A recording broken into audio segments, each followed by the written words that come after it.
Ser Podcast.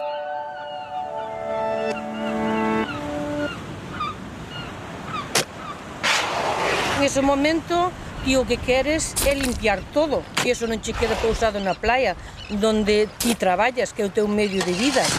Entonces, vamos, facíamos limpiadores todo o día, mañán, pola tarde, todo o día. A nosa tal era de coller a limpiar todo, que non se nos quedara pejado nas pedras, para que nós podéramos recuperar todo eso, canto máis pronto poder ir a traballar. Nosotros estamos con palas, rastrillos... Este episodio nos lo cuentan pescadores, mariscadoras y otras personas que viven por y de la mar. Utensilios, pues, prácticamente domésticos. Se os dará un bocata a mediodía. ¿A qué hora no me lo digáis? Somos muchos y a unos les llegará a la 1 y a los otros a lo mejor a las 3. Después víamos as aves, todas las rocas, todos os arenales, todas las orillas, todos os portos, todo sucio. Esto va por largo, Dios mío, están entrando manchas, parece ser por las CIEs. ¿Cómo vivieron el desastre medioambiental? No hay absolutamente nadie que coordine. ¿Cómo limpiaron las costas quienes dependen del mar y más saben sobre él? Porque aquí hay que hacer turnos, esto va para largo. Ellos fueron los primeros voluntarios. Ni siquiera sabemos aún qué consecuencias va a tener el fuel. Los héroes son todos los que están saliendo al mar y estas mujeres tan potentes gallegas que están aquí detrás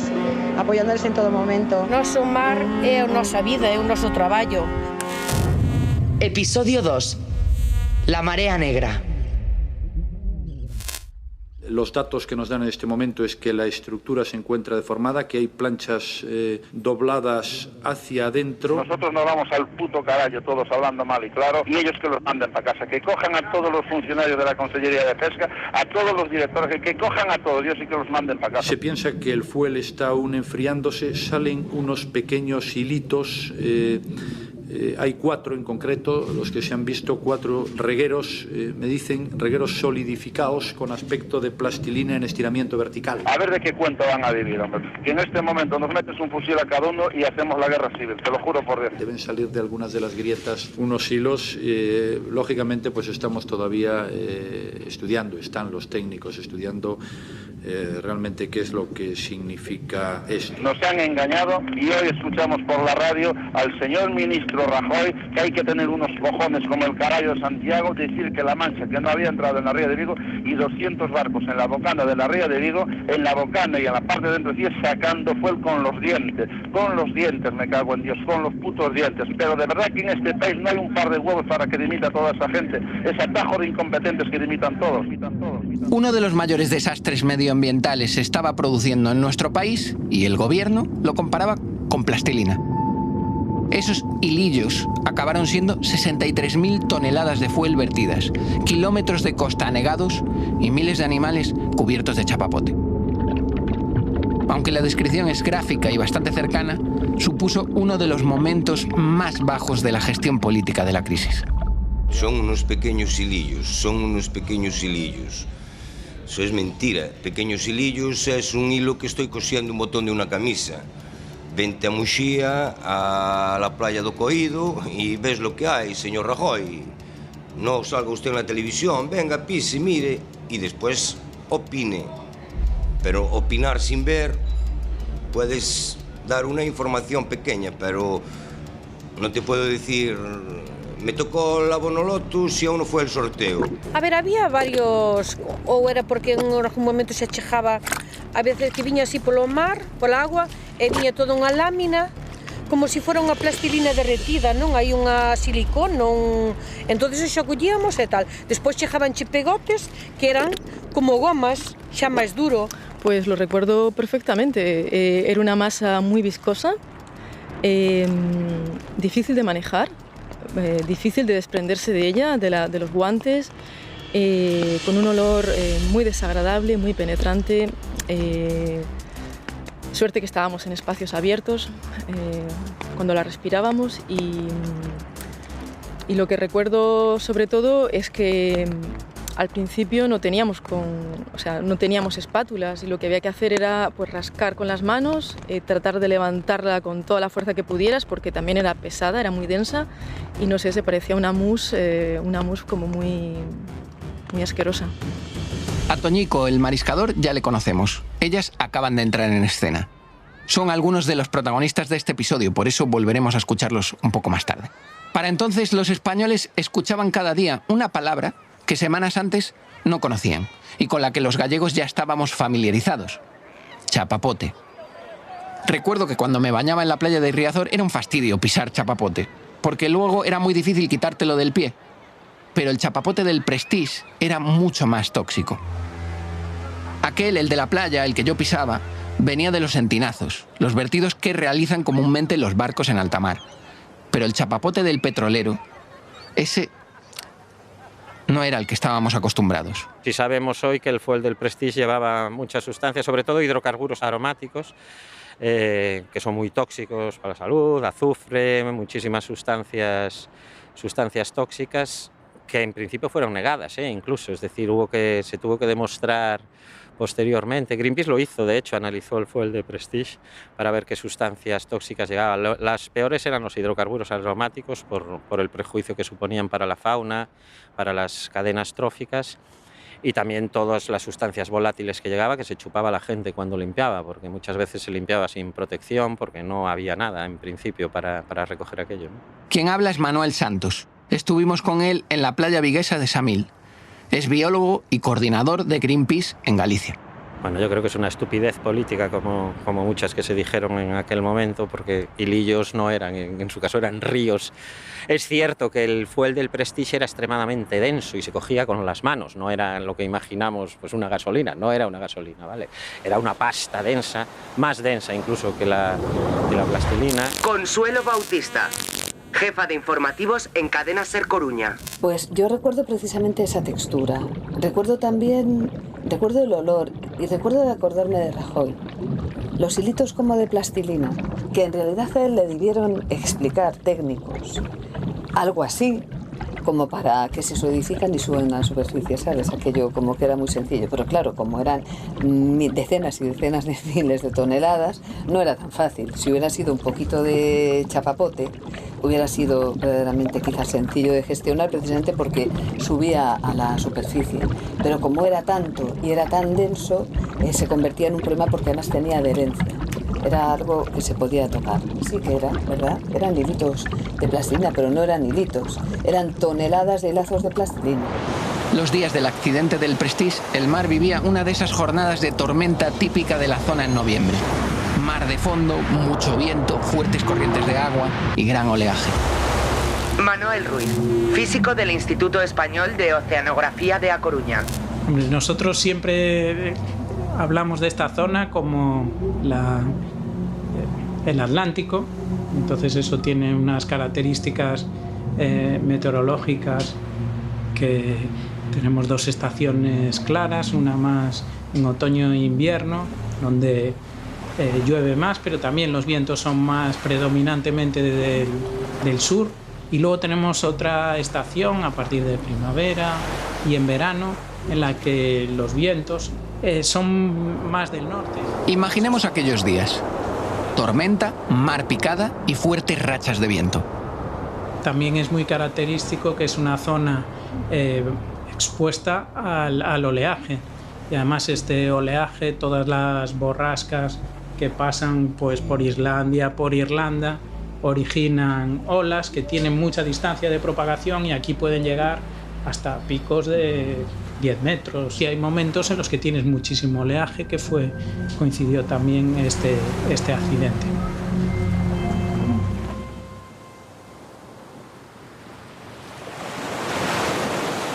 A pesar del temporal, que el accidente se produjera en invierno fue en realidad una suerte. Manuel nos contaba que en esa época del año los ríos vierten al mar tanta cantidad de agua dulce que consiguen un pequeño efecto de frenado a cualquier sustancia que flote en superficie, como el chapapote.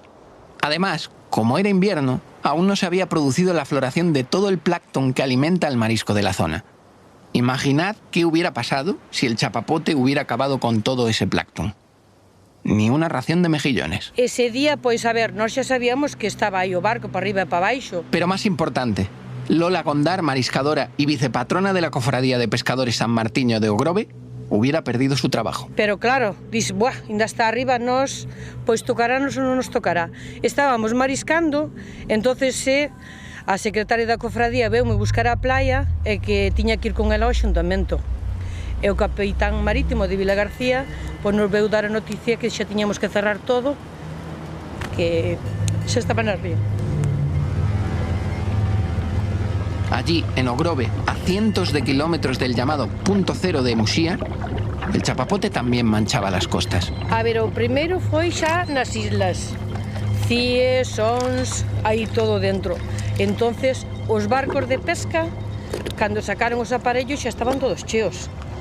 Entonces xa foi cando dixeron anda, a voz da alarma, todo Dios xa pa terra.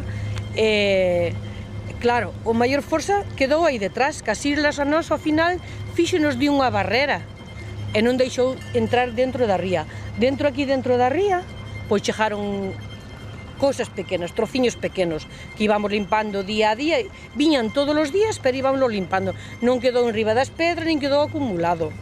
Ao fin e ao cabo, nosas islas fixéronos dunha barrera natural. Una de las principales consecuencias de este accidente es que muchísima gente perdió su trabajo. Sí, de feito, as lonjas quedaron fechadas, quedou todo cerrado, porque non se podía extraer nada, porque era de tal magnitud que estaba por todos os lados. Non fomos a mariscar porque chegaba todos os días e tiñamos que as mesmas mariscadoras, en todo o pueblo e tal, todos os días salíamos a recoller esos trozos pequeniños. Aquí dentro da ría, o que é afora, San Vicente, todo por aí, xa chegaban máis cantidad que xa era máis gordo todo que había de chapapote. Toñico fue uno de los primeros en dejar sus aperos de mariscador y ayudar en la limpieza da Costa da Morte. Y nada, a partir de ahí pasó un funcionario de la Xunta de Galicia y me dijo si conocía la costa y si lo podía acompañar hasta Cabo Touriñán, que es nuestra zona donde vamos a trabajar al percebe, y le dije que no había ningún problema en que lo acompañara, y lo acompañamos y ya vimos que toda la costa estaba igual. En muchos sitios estaba ya todo negro, playas, coídos y todo. Y nada, una impotencia muy grande, y veía que mi futuro lo iba a tener que cambiar a partir del Prestige, pero bueno. El futuro en aquel momento era muy negro, casi tanto como el chapapote. Los ánimos están destrozados porque los mariscadores lo que quieren es la normalidad. Quieren levantarse por la mañana, venir para la playa, ponerse a trabajar y hacer un día normal, llegar a la lonja, envasar el marisco y venderlo. O sea, quieren lo normal, no quieren subvenciones, no quieren echarse en un sofá, esperar a que le paguen. Y a partir de ahí, los días siguientes fueron ya cuando empezaron a llegar las gaviotas con todas negras. Fue el primer aviso que tuvimos, que fueron las gaviotas. Y después de allí, un par de días o tres, pues ya un día por la mañana me acuerdo que mi madre me dijo que olía mucho gas en casa, sobre las 7:30 de la mañana, 8, y pensó que era la bombona de butano de la cocina, y abrí la persiana, mi casa da al mar, la zona cero del Prestige, y ya le dije a mi madre que no se preocupara, que era otra cosa, era el Prestige. Y ya bajé al Coído, ahí la zona cero del Prestige, que le llamaban aquí Muxía, bueno, los periodistas, y nada, ya vimos que la playa y todas las rocas ya estaban negras. Las gaviotas todas negras, decía Toñico. Y es que aquellas imágenes se convirtieron en las más icónicas del desastre. Según la ONG Sociedad Española de Ornitología, en los 10 meses siguientes al accidente se recogieron más de 23.000 aves afectadas por el vertido entre España, Portugal y Francia. Lo más visible que vimos fueron las aves, ¿no? En las Islas Atlánticas tenemos pues, unas de las mejores colonias que hay en el mundo de gaviota patia amarilla o de cormorán moñudo. Vale, es cierto que en esa época no era una época de cría, pero sí es la época de migración. Por las costas gallegas pasan más de 1 millón de aves, que se sepa, o muchas más. Desde luego son bastantes cientos de miles de aves marinas que migran todos los años, ¿no? hacia África en invierno y vuelven a subir después en primavera. Esa fue época de migración y eso fue una desgracia. Ya era la muerte. La muerte absoluta. El chapapote no solo llegó a los animales que vivían sobre el agua. Bajo ella, la situación era desoladora. Bueno, aquello quedó destrozado, quedó con una capa de varios centímetros de aquel producto que era nauseabundo y en un primer momento eso supuso la muerte total de todo. Es decir, es una capa negra de una extensión enorme que creó... Que mató prácticamente todas las comunidades bentónicas, todo el fondo del mar, todos los invertebrados y todos los procesos que alimentan. Si aún no eres capaz de visualizar lo que supuso, Manuel te lo describe de una manera mucho más gráfica. Y en el mar, pues los primeros efectos evidentemente son de arrase, vamos, es como una bomba atómica. Es cierto que después el mar es un ecosistema muy agradecido y si lo dejas en paz, que no lo dejamos, pero si lo dejamos en paz es capaz con su oleaje de ir regenerándose poco a poco, ¿no? Y bueno, eso es lo que tenemos que aprender también, ¿no? Que si lo dejamos, él nos ayuda mucho, ¿no? El mar, pero al principio fue catastrófico, sin duda, y muy doloroso. Que é o presidente da Diputación de aquí de Coruña e o alcalde de Ribeira está facendo paripé aquí. Non teñen nin medios, non temos nin contenedores, non temos nada. E ainda está aquí de paseo, me cajo na cona que o botou. Como que tranquilo que vou no mar, hostia, vamos no ruido. ¿Dónde están as barreras, cabrón? ¿Dónde están as barreras? ¿Dónde? Pensad por un momento que en 2002 no había Facebook, no había WhatsApp, no había Instagram, no había Twitter, no había nada. Y aún así se creó un movimiento popular capaz de movilizar a miles de personas. Aunque el ejército y varios servicios de limpieza se hicieron cargo pasados algunos días, los primeros que limpiaron las costas no fueron servicios gestionados por ninguna administración pública. Fue la gente de Galicia, mi tierra, a la que se le unió una marea de solidaridad que llegó desde todos los puntos del país. No puedes dar dinero ni puedes ayudar a estas playas que están hechas una mierda prácticamente y vienes aquí pues a echar una mano como puedas a quitar el fuera aunque sea con la boca. Ni enviar dinero ni nada, es en plan con nuestras manos y te sientes bien tú, ¿sabes? Te sientes bien aquí y después cuando sales a lo mejor el día 31 y dices, joder, pues mira, he hecho una buena acción, no sé qué, me siento y te sientes bien tú mismo. Aunque todos los días viene el petróleo, el día siguiente hay que limpiarlo otra vez, pero habrá que limpiarlo poco a poco. Trata de recuperar algo que es mío también, aunque no soy gallego, que es la naturaleza.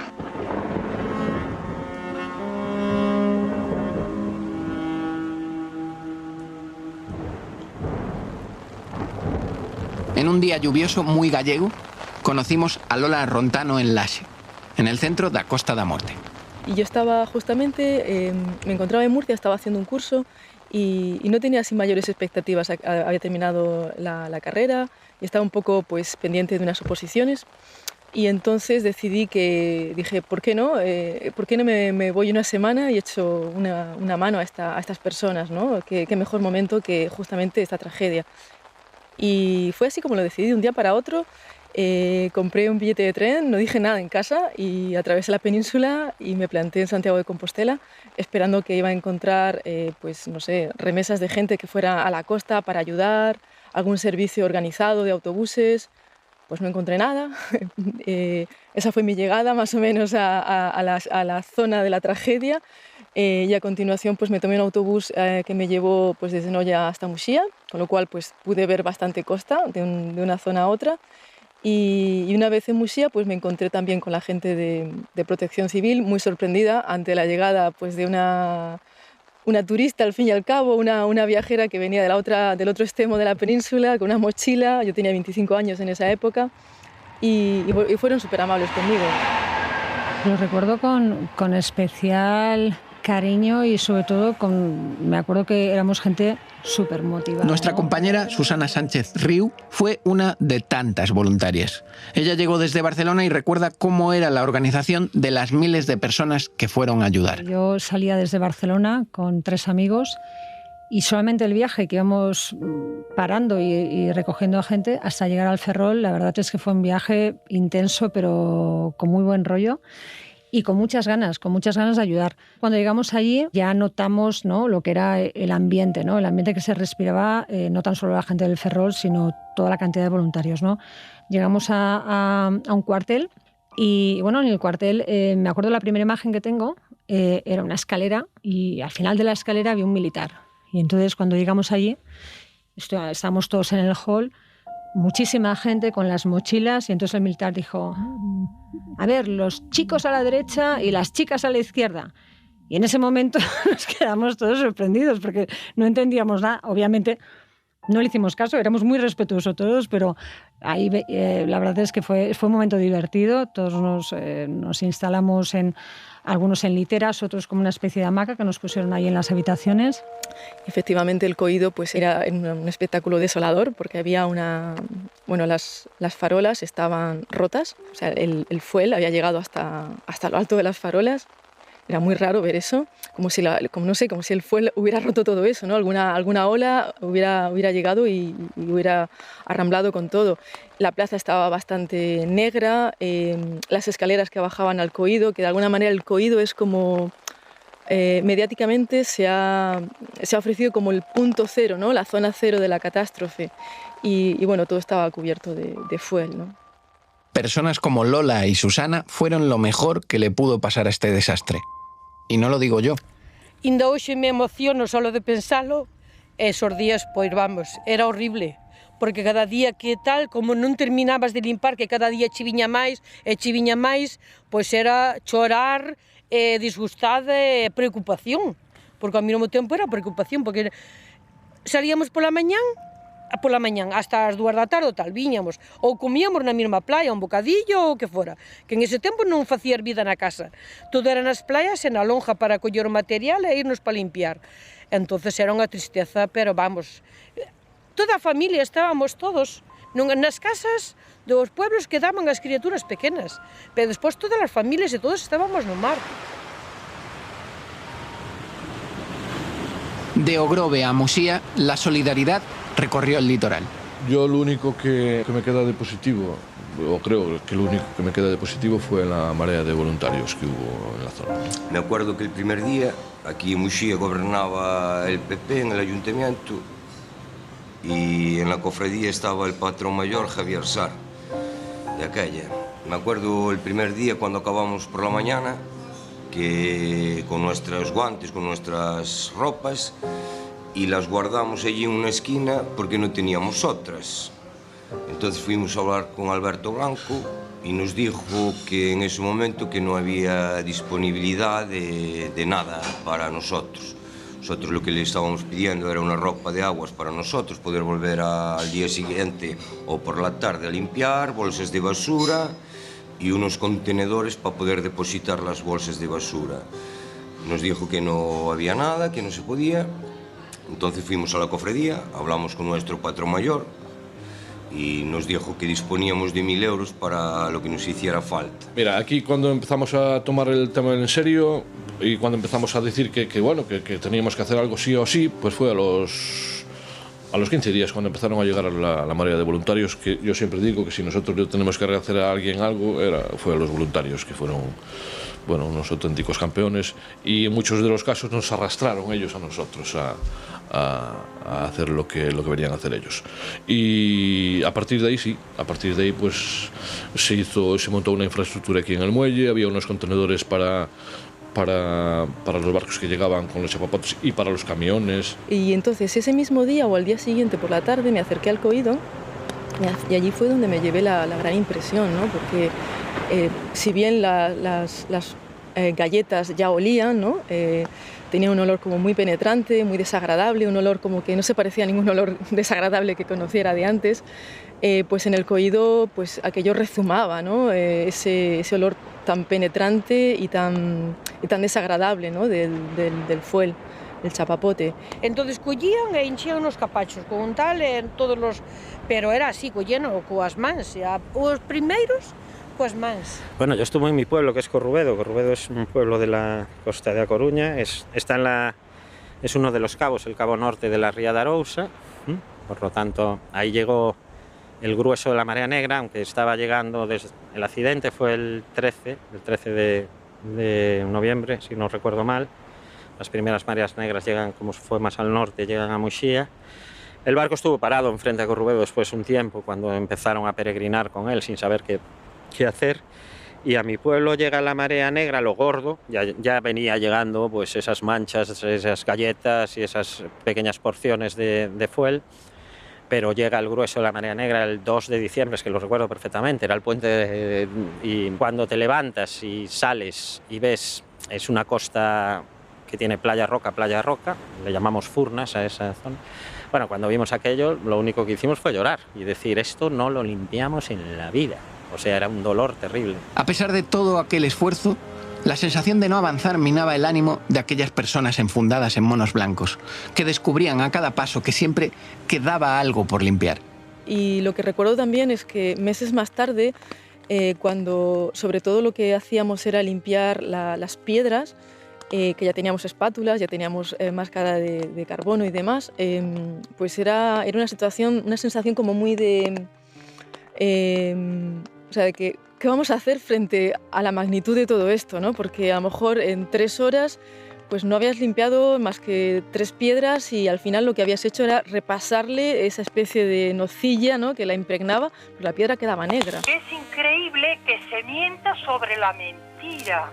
Es que es increíble ver que todo está muy bonito, pero porque le han echado arena limpia por encima, pero que muevan las piedras, por favor. Porque al día siguiente, cuando volvíamos, tanto nosotros del pueblo como los voluntarios todos, decían que el trabajo que hiciéramos ayer, que no, pero las toneladas que quitamos ayer ya no estaban en el mar, porque mucha gente, tanto del pueblo como de otros sitios, pensaban que el chapapote que se lo iba a comer el mar. Que necesitamos mascarillas en condiciones, porque varios de nosotros que llevamos muchos días trabajando aquí, estamos teniendo ya algunas enfermedades, algunos síntomas, como infecciones de garganta y tal, mareos. Hoy han sacado 2 chicas de la playa, que se han caído redondas.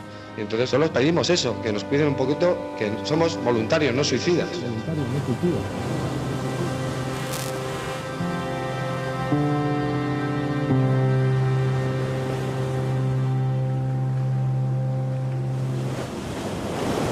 Casi 11 años después, el 1 de junio de 2013, el gobierno, con Mariano Rajoy como presidente, reconocía que aún quedaba fuel en 12 de las 702 playas afectadas.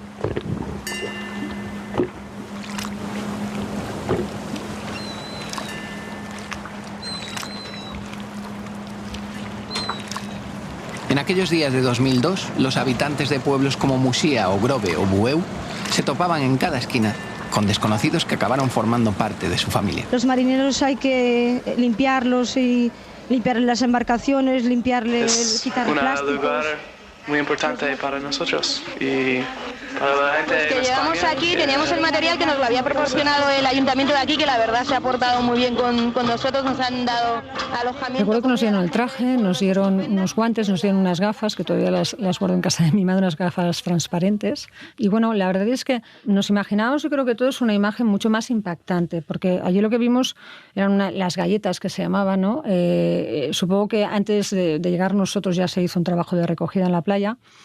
Y entonces, bueno, pues sí que es verdad que había todavía chapapote, pero no eran esas manchas, esa densidad que ocupaba toda la arena. Pero sí que es verdad que cuando mirabas, te ibas fijando, veías sobre todo la zona de las rocas, que intuías que eran rocas, porque en realidad era una masa negra que cubría las rocas donde estaban trabajando los militares, que esos sí que eran los que se estaban exponiendo a la toxicidad, ¿no? Y los que estaban currando de una manera pues, mucho más dura, ¿no? Porque al final nosotros sí contribuíamos, pero ellos estaban cogiendo con las manos como si fuera una masa, toda aquella masa densa, ¿no? de chapapote. Era tremendo verlo. Y la verdad es que nos quedamos impactados todos. O sea, estábamos haciendo nuestro trabajo, pero de vez en cuando nos girábamos a ver cómo trabajaban los militares, porque aparte me acuerdo que había muchos militares trabajando ahí, recogiendo chapapote. El trabajo era duro, el estado anímico que se iba generando pues era muy chungo, era como pum para abajo, o sea, estamos acabados como humanidad, somos lo peor, pero luego al mismo tiempo pues había gente que pues estaba pendiente de ti, había gente que incluso pasaba por allí porque cuando llevas la máscara de carbono empiezas a moquear y no te puedes sacar los mocos y te agarraba y te quitaban, te ayudaban a sonarte. Bueno, había un señor que se paseaba por allí ofreciendo cigarrillos a la gente por si ya no tenía suficiente con el alquitrán que estábamos oliendo, ¿no? Había gente que nos pedía que parásemos para tomar un café, o sea, la gente se cuidaba mucho.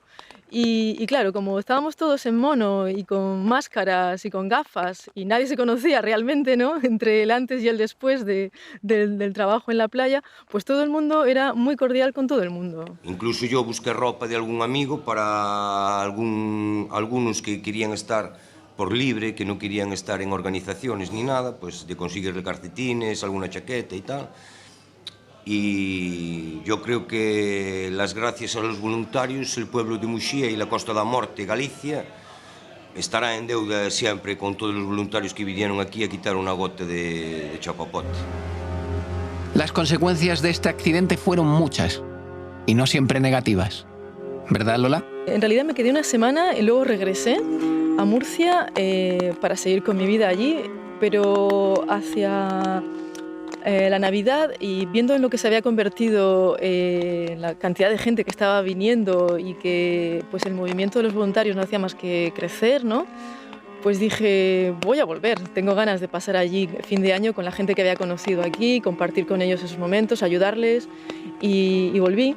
Y tal vez un poco también con la idea de, pues, ¿y por qué no quedarme una temporada en Galicia, ¿no? Porque realmente me había gustado muchísimo, yo había recalado en Santiago de Compostela, que era una ciudad que me había gustado mucho, pues ya conocía gente y pensé que sería, bueno, que sería una buena experiencia. Y pensé que, bueno, me voy a instalar aquí durante una temporada y esa temporada, pues al final se han convertido en 2 décadas. Si en este episodio hemos estado con el chapapote hasta las rodillas, rodeados de esta sustancia tóxica que inundó el litoral, en el siguiente episodio nos vamos un poco más lejos de allí. Yo creo que el gobierno hizo en una situación difícil lo que tenía que hacer. Y yo estoy convencido, señoría, que la decisión que se tomó es la correcta. Porque a posteriori, claro, caben muchas posibilidades y caben hacer muchos análisis. En este momento yo creo que se ha evitado, remolcando el Prestige hacia aguas internacionales, un desastre ecológico de magnitud incalculable del que el sector pesquero gallego hubiera tardado muchos años en recuperarse. A los despachos donde se gestionaba la catástrofe. Y que alejar el buque era la menos mala de todas las decisiones posibles. Y la hago mía con todas sus consecuencias, señoría. Pero que está claro es que aquí no se veu facer preguntas, se veu de cacería. Para eso hay que ter mellor puntería, porque vostede como cazador a mí no me vai a cazar.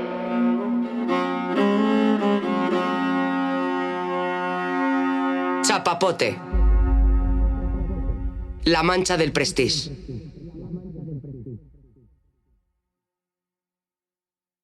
Chapapote, la mancha del Prestige es un documental de Ser Podcast. Guión y producción, Manu Tomillo. Narración, Manuel Burque. Realización, Roberto García. Asistente de producción, Gema Jiménez. Redes, Mariola Sarrió. Dirección, Ana Alonso. Con la colaboración de las emisoras en Galicia y el servicio de documentación de la cadena SER. Cadena SER. La radio.